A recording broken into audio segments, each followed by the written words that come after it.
రాజన్న సిరిసిల్ల ప్రాంతంలో మనకు అత్యంత పేరుగాంచిన క్రీడలు ఏమంటే ముఖ్యంగా మొట్టమొదటి చెప్పుకునేటి కబడ్డీ, వాలీబాల్. ఈ రెండు ఇక్కడ నుంచి ఎంతమంది జాతీయ స్థాయిలో, ఎందుకంటే మీ చిన్నారులకు మీ అందరికి ఎందుకు చెప్తున్నా అంటే, మీరు ఇక్కడ నుంచి ఎంతో మంది కబడ్డీ కానీ వాలీబాల్ కానీ చాలా మందికి ఆటను నమ్ముకొని వారు ముందుకు పోయినట్టు వారి అందరికీ ఉద్యోగాలు వివిధ డిపార్ట్మెంట్లో వారు సెటిల్ కావడం జరిగింది. మీరు కూడా వారిని అందరినీ ఆదర్శంగా తీసుకొని నిత్యం ఇక్కడ ఒక ప్రశాంత్ మీ కోచ్ ఉన్నాడు, ఆయన చెప్పిన విధంగా మీరు నడుచుకొని ముందుకు పోయి ఇంతకుముందు పెద్దలు చెప్పినట్టు మన ఈ కోచ్లకు కానీ మీకు చెప్పిన గురువులకు మంచి పేరు తీసుకురావాలని తెలియజేసుకుంటూ, ముఖ్యంగా ఈ ఖేలో ఇండియా అనేది మనం లాస్ట్ 2023 సెప్టెంబర్లో ఇది ప్రారంభోత్సవం చేసుకోవాల్సినటువంటి అది కార్యక్రమం. ఇది కొన్ని సాంకేతిక కారణాల వల్ల, దీనికి విపరీతమైన కాంపిటీషన్తో కారణాల వల్ల కొంచెం వాయిదా కొంచెం డిలే కావడం జరిగింది.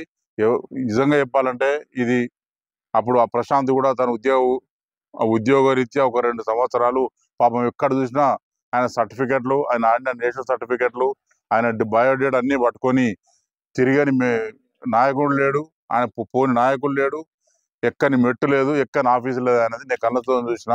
వాస్తవం కదా, గట్టిగా చెప్పు మళ్ళా. అది అందులో భాగంగా ముఖ్యంగా మన మాజీ ఎంపీ గారు, planning board vice chairman Boinapalli Vinod Kumar దగ్గరికి వారు తరచూ రావడం జరిగింది. మన ఈయనతో పాటు మన జిల్లాకి వెళ్ళి ఇంకొక అత్యంత జాతీయ స్థాయి క్రీడాకారుడు వెంకటేశన్ అబ్బాయి, ఖోఖో అబ్బాయి, వీళ్ళిద్దరు ఉద్యోగాల కోసం తిరగంగా ఆఖరికి ఇందులో ఒక ఖేలో ఇండియాలో భాగంగా ఆ ఖోఖో కూడా నేను ఇక్కడనే అడిగిన. రెండు మాకు ఏంటంటే, ఈ 2 గల మీరు ఏదైనా ఒకటి చూస్ చేసుకోనంటే, ఇది సెప్టెంబర్ నిర్ణయం కావాల్సింది. నేను 2 కోసం ఎన్ని రోజులు ఆగిన. కబడ్డీ, ఖోఖో 2 ఇక్కడ ఉండాలి అని. ఎందుకంటే ఇటు ప్రశాంత్ నోడు వెంకటేష్ ఇద్దరిని దృష్టిలో పెట్టుకొని పాపం వీళ్ళు ఎవ్వరు వచ్చినా, ఏ నాయకులు వచ్చినా, ఏ అధికారులు వచ్చినా, ఎక్కడికి పోయినా వీళ్ళు సర్టిఫికేట్ పట్టుకొని పోవడం, చూపెట్టడం మా జీవనోపాధి ఏందని నాకు కూడా చాలా మనసు అది ఇంత ఆడి ఎట్లా. అందులో భాగంగా నిజంగా దీనికి ఇలా మన రాజన్న సిరిసిల్ల జిల్లాకు ఖేలో ఇండియా రావడానికి ఇక్కడ డివైఎస్ ఆఫీసర్ రామదాస్ గారు కానీ మా వెంకటేష్ సార్ని అయితే రోజు బుర్ర తింటుంటే కాగితాలు ఎంత వచ్చినాయి, ఏమొచ్చినాయి. ఈయన కాకుండా వీరు కలగకపోతే వారిని, వారు కలగకపోతే వారిని ఇంకో సదానందం ఆయనకు ఫోన్ చేయడం, నేను కాగితం వచ్చిందా, మెయిల్ వచ్చిందా, ఏంది, ఎందులో నడిచింది అన్నది. చివరి గట్టగలకు అందరి కృషి, అందరి ఆశీర్వాదంతో మనం ఇది సాధించుకోవడం జరిగింది. ఇంకా రాబోయే రోజుల్లో కూడా మన రాజన్న సిరిసిల్ల జిల్లాను ఒక క్రీడా హబ్గా మార్చాలన్న ఉద్దేశం కొద్దీ మేము ఇంకా ముందుకు పోతా ఉన్నాం. మీరు మనందరం కలిసి రాబోయే రోజుల్లో కూడా ఏ కార్యక్రమం చేసినా అన్ని క్రీడల అసోసియేషన్లు అందరూ మన ఐకమత్యంగా ఉండి మన క్రీడలను ముఖ్యంగా గ్రామీణ క్రీడలను ప్రోత్సహించి, గ్రామీణ స్థాయిలో చాలా మంచి క్రీడాకారులు ఉన్నారు, నైపుణ్యం గల క్రీడాకారులు.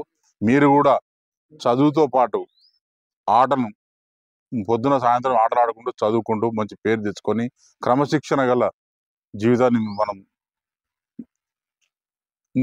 ముందుకు తీసుకోవాల్సిన అవసరం ఎంతైనా ఉన్నది. మీరు అందరు కలిసి మీకు ఎవరైతే కోచ్లు ఉన్నారో, స్కూల్లో చెప్పే విద్యాపడ గురువులు ఉన్నారో వాళ్ళందరి పేరు తీసుకురావాలని, ముఖ్యంగా ఇక్కడ ఎంతో మంది క్రీడాకారులు కూడా ఇక్కడ మా గుడ్ల రవి వీళ్ళ నాయకత్వంలో అప్పుడు చాలా మంది మేము కూడా వారి శిష్యులమే. మమ్మల్ని అందరినీ ప్రోత్సహించుకుంటూ వారు ఉద్యోగం చేసుకుంటూ మమ్మల్ని అంతా ప్రోత్సహించుకుంటూ ఈరోజు ఇట్లా ఇంత కొంతమంది ఉద్యోగాలు వచ్చినాయి, కొంతమంది రాజకీయాలలో ఉన్నాం, కొంతమంది ఉన్నాం. కానీ మొత్తంగా అయితే దాని అందరికీ క్రమశిక్షణ అనేది మాకు ఈ ఆట ద్వారా నేర్చుకున్నాం. కాబట్టి మేము కూడా భవిష్యత్తులో రాబోయే రోజుల్లో ఇంకా ముందుకు తీసుకుపోయి మీకు కూడా ఒక క్రమశిక్షణతో కూడినటువంటి చదువు, విద్య, ఆటలు నేర్పాలని సంకల్పం మేము అందరం పోతున్నాం. మేము అందరం ఇక్కడ వేదిక మీద మేము అందరం కలిసి కూడా ఇంకా రాబోయే రోజుల్లో ఇంకా ఈత క్రీడలను కూడా ఇంకా ముందు తీసుకుపోయి రాబోయే రోజుల్లో ఇదే గ్రౌండ్లో ఆర్చరీ అకాడమీ కూడా పెట్టిస్తామని కూడా ఈ సందర్భంగా తెలియజేస్తూ, నాకు ఇంత చక్కటి అవకాశం ఇచ్చిన మీ అందరికీ నా హృదయపూర్వకమైనటువంటి నమస్కారం తెలియజేసుకుంటాం. అకాడమీ ఏం చేస్తున్నారు? మీకు ప్రత్యేక జిల్లా తరఫున స్పోర్ట్స్ అథారిటీ తరఫున ప్రత్యేక ధన్యవాదాలు. అదేవిధంగా మా గుడ్ల రవణ 2 విషయాలు వారు మాట్లాడవలసిందిగా. మన ఇండియాలో మన జాతీయ క్రీడ ఏదంటే కబడ్డీ. గత కొద్ది సంవత్సరాలుగా కబడ్డీకి ఉన్నటువంటి ప్రభుత్వం ఇస్తున్నటువంటి ప్రాధాన్యత మనం చూస్తూనే ఉన్నాం. చూస్తారా టీవీలలో కబడ్డీ క్రీడలు? ఇవాళ మన దేశంలో క్రికెట్ తర్వాత అత్యంత ఆదరణగా చూపించేటువంటిది కబడ్డీ. ప్రభుత్వ ప్రోత్సాహం కావచ్చు, క్రీడాకారుల అభిరుచి కావచ్చు, ఇవన్నీ కలగలిపి కబడ్డీ క్రీడాకారులకు ప్రాధాన్యత సంతరించుకున్నది. అదేవిధంగా వారు క్రీడల్లో నైపుణ్యం చూపించినట్టయితే మన ప్రభుత్వం 2% ఉద్యోగాలలో అవకాశం కల్పిస్తుంది. తద్వారా ఇప్పుడు ప్రీమియర్ లీగులో ఒక్కొక్క క్రీడాకారుడు, ప్రతిభ చూపించినటువంటి క్రీడాకారుడు 50 లక్షలు కోట్ల రూపాయల ఆదాయం పొందేటువంటి అవకాశాలు ఉంటాయి. ఇది ఈ మధ్యన డెవలప్ అయింది. చిన్న చిన్న పిల్లలు కూడా ఏదైతే సీనియర్లు ఆడినప్పుడు కబడ్డీ చిన్న పిల్లలు కూడా మనం టీవీలలో ప్రతి ప్లేస్లో ఢిల్లీలో అని ఎక్కడ క్రీడలు నిర్వహించిన ప్రతి ప్లేస్లో చిన్నపిల్లలు కూడా ఆడడం చూస్తూ ఉన్నాం. చూసిరా రోజు చిన్నపిల్లలు కూడా ఆడతారు. కాబట్టి మన ఈ జిల్లాలో గ్రామీణ ప్రాంతాలలో ఉన్నటువంటి క్రీడాకారులను వెలికితీయడం అనేది బాధ్యతగా కబడ్డీ అసోసియేషన్ వారు తీసుకోవాలని, వారందరికీ మేము కూడా సహకరిస్తాం తప్పకుండా మనందరం. ఎందుకంటే ఇక్కడ ఇప్పుడు ఈ ఖేలో ఇండియా రావడం అనేది వచ్చిన తర్వాత వాళ్ళ పిల్లలకు అకామిడేషన్ అనేది కూడా ఒక ప్రముఖమైనటువంటి పాత్ర పోషిస్తుంది.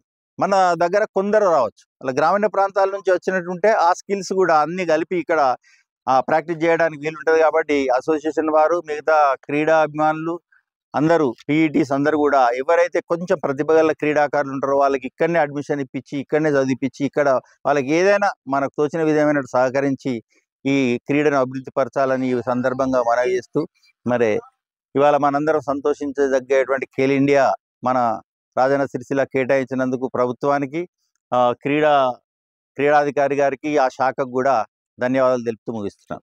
అసోసియేషన్ వారికి ప్రత్యేకంగా కోరేది ఏంటంటే, ఎవరైనా నైపుణ్యత వల్ల క్రీడాకారులు ఎవరైనా ఉంటే వాళ్ళని కూడా మేము హాస్టల్లో ఇక్కడ జాయిన్ చేస్తాము. అలాగే మా అకాడమీ, వాలీబాల్ అకాడమీ వాళ్ళు కూడా 10-20 మెంబర్స్ ఇక్కడే పక్కన బాబు సార్ స్కూల్లో ఉన్నారు, అదే కాలేజీలో కూడా ఉన్నారు.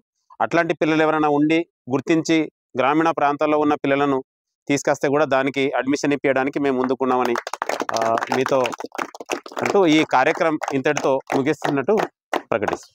Thank you.